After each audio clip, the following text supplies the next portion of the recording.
to fix all of these places with traditional processes. Perception of safety within the park. They wanted to. So, and the reason is because the feedback. Give us the feedback. It's how we can challenge it, and government needs to play on this.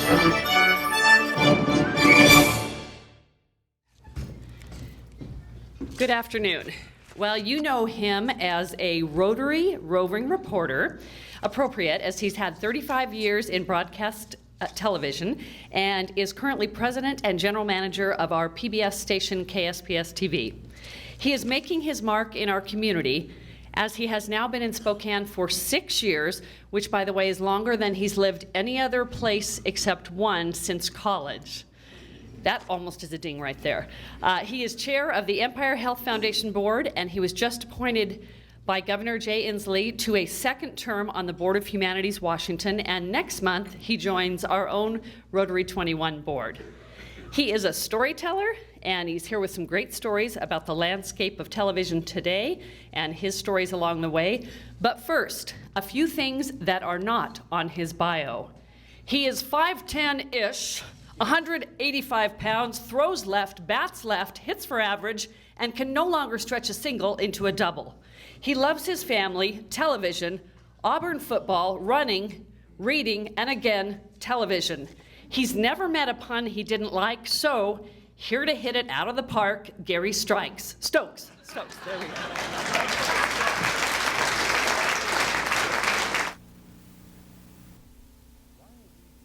Why are these men smiling? Is the strike settled? No, but it's the next best thing, because if Urban Goki has his way, Davy and Ken and George can work for him as busboys. Urban's ad for batters as busboys hit local papers this morning. The fellows are in here, they were talking about the hot weather and the lack of baseball and what have you. I said, well, let's do something about it because poor baseball players losing all this money and whatever. But despite all the attention the ad has received from both media and Daytonians, none of the Reds has come on down. How come? Yeah, busboy is a very important position in the restaurant business. And I think they perhaps believe that they may not be qualified because we put a busboy through a very stringent test around here. Hey, don't laugh. $3.25 an hour. This isn't all that bad. Hey, just quit. Okay. I'm sorry. I'm getting there. Besides, tomorrow I could be working with Dave Collins. Gary Stokes, News Center 7. This is Fire Station number 15. At Wayne and Creighton Streets, it serves most of the southeast portion of the city. But thanks to tight money problems, the city is planning to phase out 15's only fire engine, leaving a larger truck and a medic unit. The annual overtime budget for the fire department is more than $500,000. Of that, more than 70% has already been spent. The city solution? Take away one engine, use the firefighters assigned to that engine to man other apparatus, and save on overtime. A simple solution, right? Well, not for some of the people who are served by Engine 15. we have 3 times the amount of arson cases per week than the whole city of Dayton. And instead of closing down equipment, I would feel that we need more equipment to protect the city and to go after the arson people. The slack for the loss of Engine 15 will be taken up by Firehouse 19, nearly a mile away, and about a 2-minute time difference. And according to City Commissioner Abner Orrick, a resident and businessman in the area, the city is wrong. And I just think the city manager's taking on more than he can handle this time, because I don't think East Dayton is going to stand alive for it. I'm not saying that they'll never put 15 back in operation, but as far as I'm concerned, I don't want it to go out of operation. If I've got anything to do with it, and if I can rally the citizens, it won't go out of it. Commissioner Orrick says he's going to take the matter to the City Commission, but unless something can be done, the last day for old number 15 will be May 31st. Gary Stokes, News Center 7. Oof.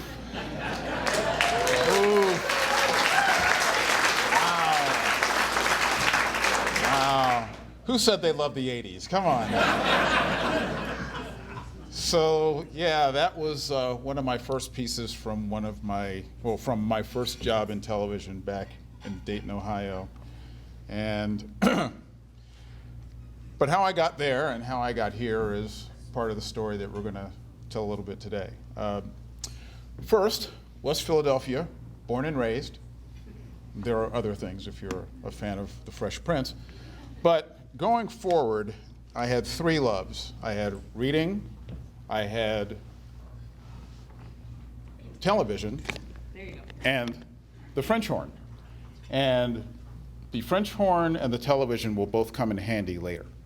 Now, growing up, television was a big thing in our house, like a really, really big thing. That was the small TV. That was the one that we used in case the big TV was out. You don't see the big TV because my dad was watching it. He didn't want anybody standing in front of it when TV time was on. But I had a big job growing up, and this is another reason why I love television. In my house growing up, and remember we're looking at the 1920s, back then we had the really big TVs that had antennas on them. I was the antenna on the TV. So when the antennas were up, my job was to stand there and move the antenna and say, no, no, no, no, yeah, okay, now you got it. And I was also the remote control. So if Dad wanted to watch something on Channel 3, he said, Gary, turn that. So no one in Philadelphia, Pennsylvania was happier for the debut of remote control than Gary Stokes, let me tell you.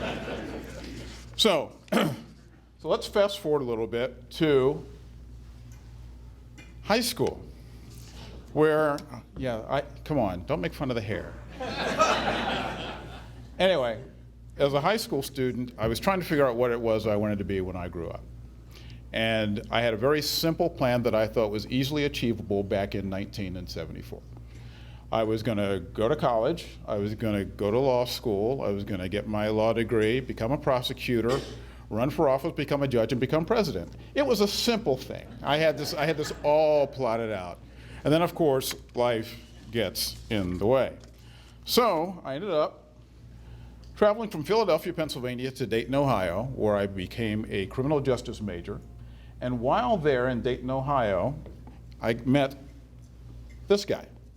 This is the first of the three men that you're going to hear about today who were instrumental in getting me to where I am today. That's Jack Hurley, who, in addition to being a really nice guy and the brother-in-law of the band director at the University of Dayton, where I was a proud marching flyer for 4 years. He was also the news director of the local CBS station. And during the time I knew him in college, he said to me, Gary, what are you going to do after you graduate? And I told him my grand master plan. And he said, well, if that doesn't work out, I think you might have a career in television. And I looked at him and I said, Jack, I appreciate it, but me in television, I don't think that's going to work. But he was the first one who saw that there was some potential there. So I graduate college, I go to work as a probation officer in the Montgomery County Juvenile Court in Dayton, Ohio. I had a caseload of 60 juveniles ranging in age from 7 to 18. I did that for a few years and realized that while I was good at the job wasn't for me. And so I had to make a career decision and figure out, okay, what am I going to do? At that point, I remembered the conversation that I'd had with Jack. So Jack was nice enough to take an interview with me, and more importantly, he said, okay, I think this will work, here's what I need you to do. Now, realize that I've been working for the court system, and anyone who's ever had any involvement with anything with the court systems, you're writing reports, and you're writing reports that are voluminous. He brings me in to do a television reporting test. So he gives me some wire copy, which is about like this, and he says, I need you to turn this into a paragraph. Yeah, I wrote about 7 pages. And he said, yeah, you're going to need to figure this out. He gave me a book, told me to go home, study it. He said, when you figure this out, come on back. So I did. And fortunately, I was hired at WHIO in 1980. And that was my first publicity picture. Then I realized, wow, that's bad. So then I got that one done. So I was at WHIO and doing relatively well. And then a couple of things happened. 1980 was a big year. I got my start in television. I met my first wife. And I also was happy enough to see my Philadelphia Phillies win the World Series that year. So it was a big year. It was a big year. Thank you, Debbie. Thank you. Louder? Lighter? I can be louder. Okay, I'll be louder. All right. Or maybe not. So I'll just do this. So anyway, my wife then was a teaching major at the University of Dayton. And at that time, the economy in Dayton, Ohio was awful. Schools were closing. She was coming out of school with a teaching degree and no chance of getting a job. So as a young couple just getting started trying to figure out, okay, what are we going to do?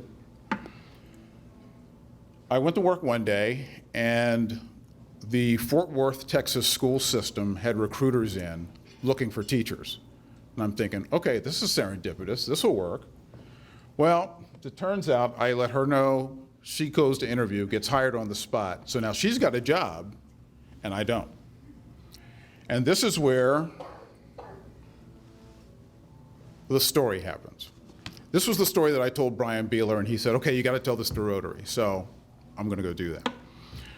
So I go to my boss, Jack, and I said, look, my wife's got this job. We've got to leave town because we need to figure out what we're going to do. And Dayton at the time was the 47th media market in the country. Dallas was number 10. So there's no way that you're going to make that market jump in television with my lack of experience. So he sets up an interview for me with the news director at the NBC affiliate in Dallas-Fort Worth. Sent him a tape. I said, okay, we're going to go. Now, we had no money. When I say no money, I mean we had no money. So the only way to get from Dayton, Ohio to Dallas, Texas for my interview was by train. So we drive from Dayton to Lima, a couple hours away, train from Lima, taking 2 days to get to Dallas with a stopover in Chicago. Go through all of that, and train leaves on that Monday. My interview's at 3 o'clock on Monday. Train leaves early, and I'm going, okay, we got this. Train gets in at 1 o'clock, no problem. Yeah, there was a problem. Actually, there were two. And one was not my fault. The other one was. Problem number one was the cow. Trains and cows don't mix. And once the train and the cow met unexpectedly, the entire trip got put on hold while they figured that out. But it's good. We only lost an hour. I figure I'm good. I'll get in. Plenty of time to make this 3 o'clock interview. Here's where my fault comes in. Now, this was before Alexa, before Google, before being able to just go ahead and pick up something and say, oh, yeah, I need to find out where this place is. So I get to finally get into Dallas, and I go to where I think my interview is supposed to be. Well, it turns out that the television station was in Fort Worth, 30 miles away. The place where I was headed was the bureau in Dallas, a block away. So I had to take what little money I had left, and when I say little, I mean it was just enough to cover the cab ride, the 30 miles from Dallas to Fort Worth. So by now, not only am I tired, broke, sweating through my suit, I'm now late for this interview with a guy who I'm fairly certain already thinks that I'm wasting his time to be there anyway.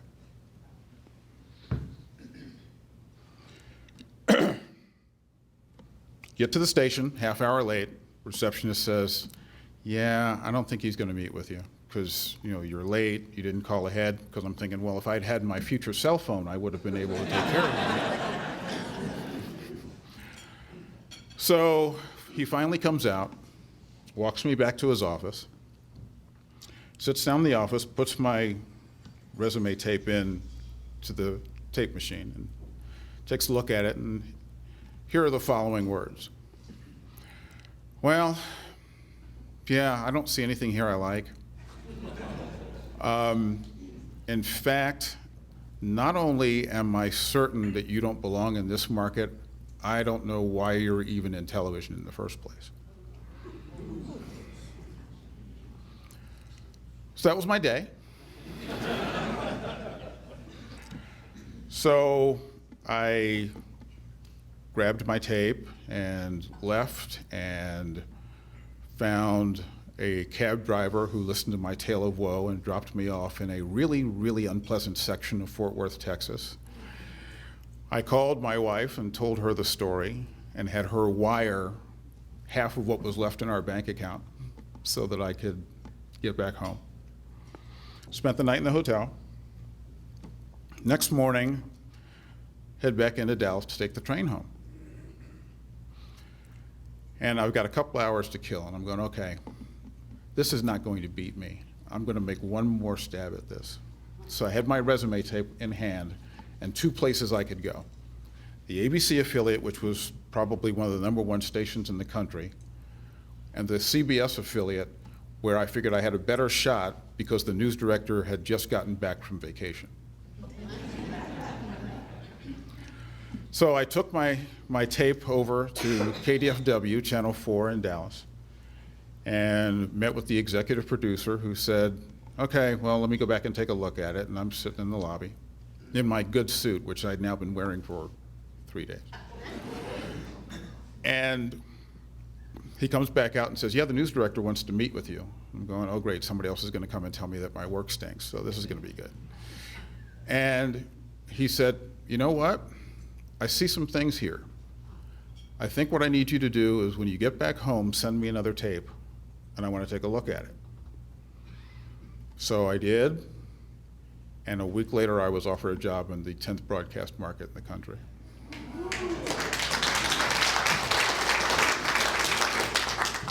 And from there, it's been Gary Stokes' tour of the world, because that was Bob Henry, the guy who hired me. So it was Dayton to Dallas, and then Dallas to Washington, D.C., where I worked in a bureau covering the White House, Capitol Hill, and the Supreme Court. My first day at work, my boss says, hey, come with me, we've got a story to go cover, and we ended up in the Rose Garden of the White House at a bill signing with President Reagan. And I'm thinking, okay, this isn't going to be a bad job. That was also the period where I was sitting covering a Senate committee hearing for the Veterans Affairs, and we were all sitting in a row with our tape decks, and pager goes off from one of the reporters. He gets up, goes to the payphone, yes, payphone, this was in 1986. He goes to the payphone, comes back, and he says, the space shuttle blew up. And we're all looking at him like, yeah, okay, that's really not funny. 1 minute later, everybody's pagers went off.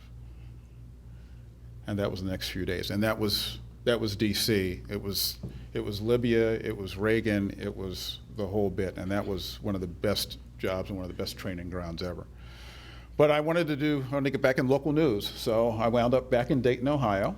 And from Dayton, I reported for a while and did some political reporting. You can see me, I'm the one in the halo back here.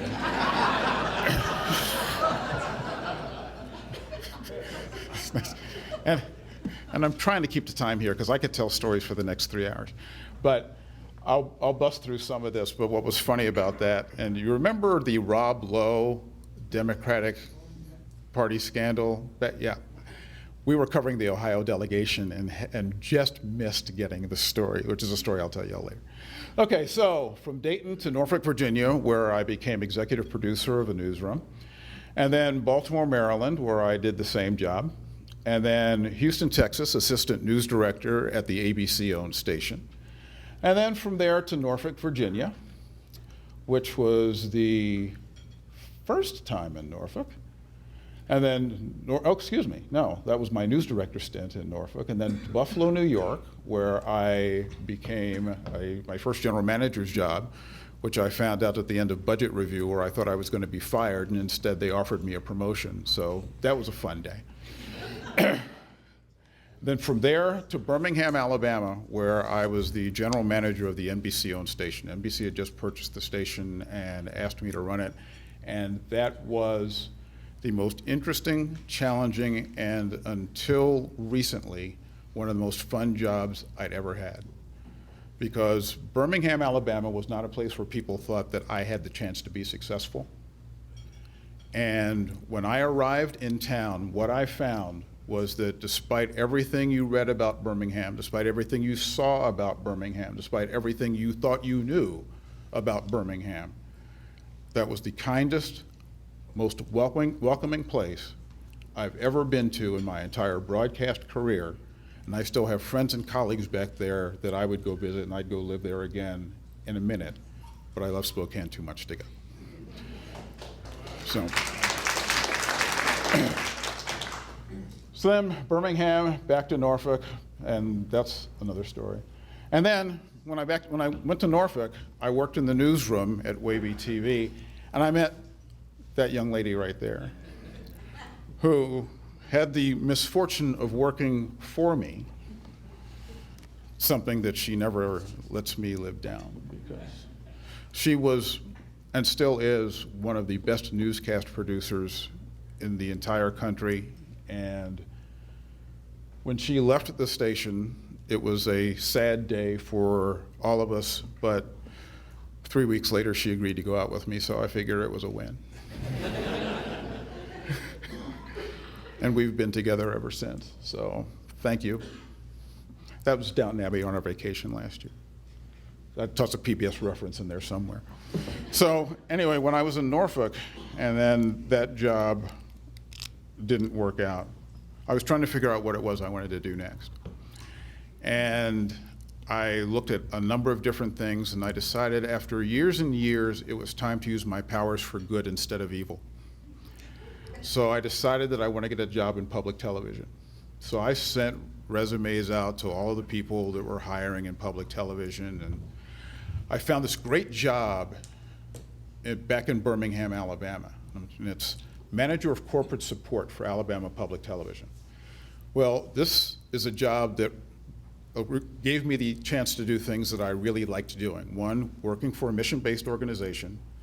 Two, raising money for that organization. And three, going around the state asking old friends for that money. And I'm going, I got this. If I don't, I'm so ready for this job. So I send the resume in, send the application in, and I wait. And I wait. And I'm waiting, and I never heard anything back, and I'm thinking, okay, if this isn't gonna work, then maybe this is a bad idea. So a week after that, I'm sitting in a movie theater with my sons watching the Superman remake, the bad one, where the only good thing was Kevin Spacey. And my phone rings with a 205 area code, and it's this guy, John Brady, who was the VP of Development for Alabama Public Television, and he apologized profusely for not noticing my email in the midst of all of the others, and as soon as he found it, he called to see if I was still interested and still available. And other than marrying that woman there, the decision to take that job was one of the best decisions I've ever made in my life, because that, my friends, is what got me here. And when John left to go to the University of Montevallo as the advancement director, I got his job as VP of Development, and from there, that's how I got noticed by the folks at KSPS. KSPS Public Television provides programs and events that entertain, engage, and educate to enrich all the communities we serve. Just the magnificence of our world is brought to us in that box, and you never know who it's going to touch. I go right there because I know I'm going to have some quality television viewing. I really appreciate all the music. It just feeds my soul. It's always something that I feel good watching, whether it's watching with my husband, watching with our kids, or just watching to learn something for myself. Say, I am strong. I am strong. There are generations of kids out there now that grew up with a message that came from the station. You are special. We could surely sit them down in front of PBS and KSPS and not have to worry about what they were being influenced by. She loves all the programs, and I love feeling good about the fact that she's learning. Yes!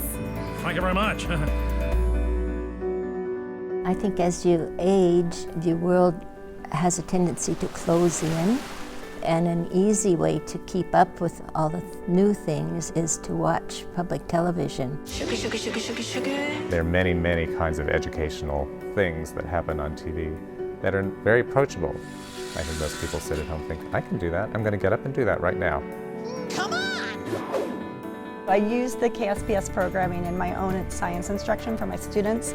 I like when I know what's on and I can tell them to go watch something, and they always come back and tell me they learned something new, and usually they sat down and watched it with their families. I think it's the finest example of non-biased reporting out there. Up here, that in depth and without advertising, without interruptions. Darlene in Edmonton. Hi, Darlene. Hi there. KSPS is still local. It's owned here, it's staffed here, it's managed here. I think celebrating those things that are unique to our area and the rich diverseness of our area is very important. Public TV is still where I go to find something to separate myself from the world and to connect myself with the world at the same time. I just think that it is a very, very critical part of our educational and artistic resources here in Spokane. They offer it to anyone and everyone, and that speaks of diversity, that speaks of community.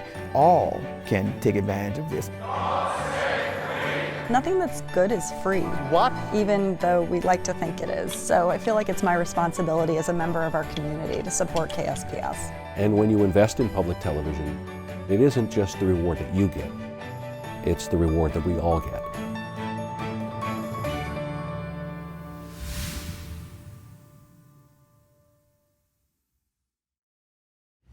See, and I'm not even turning this into a pledge break, but I just wanted you to get a sense of who we are and what we do.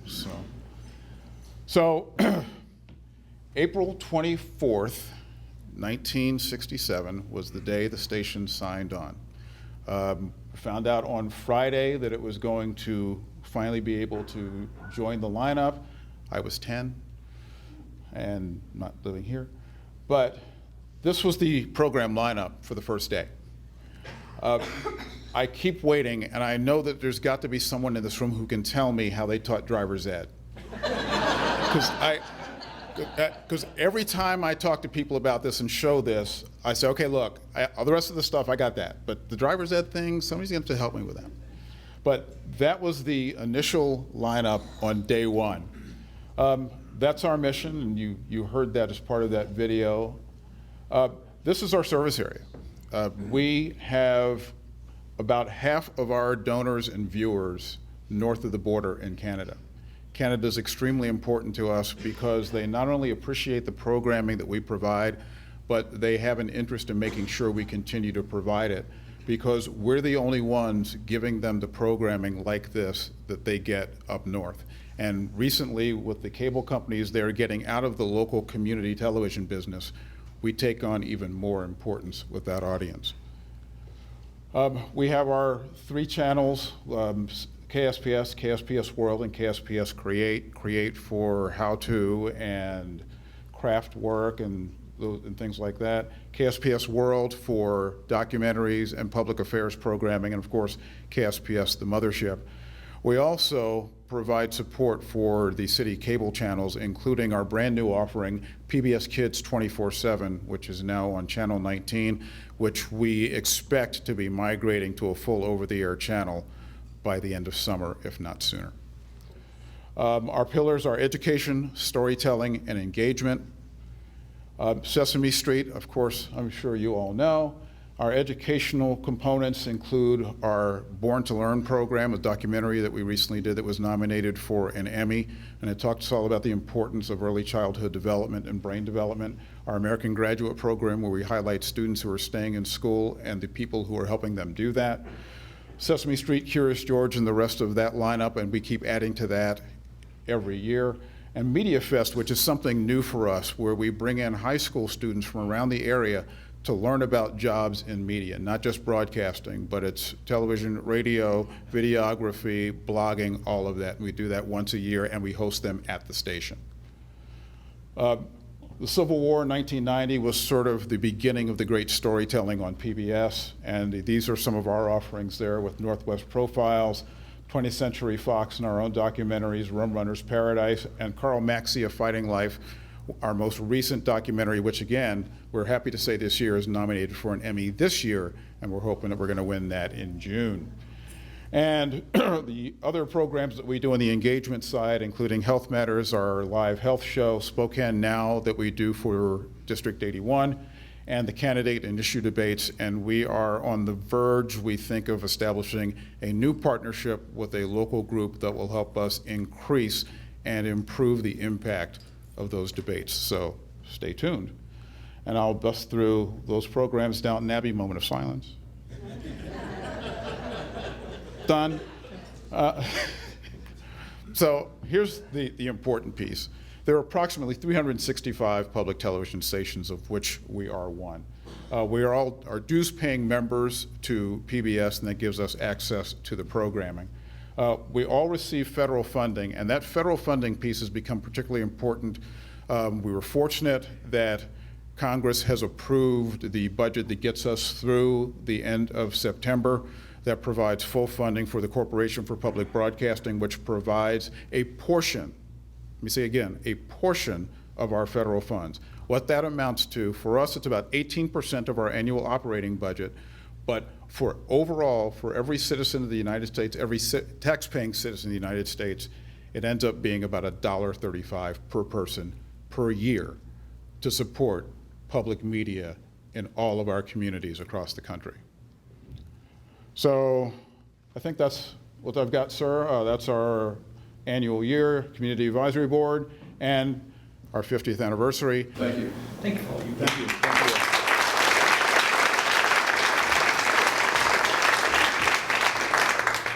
And thank you, KSPS, for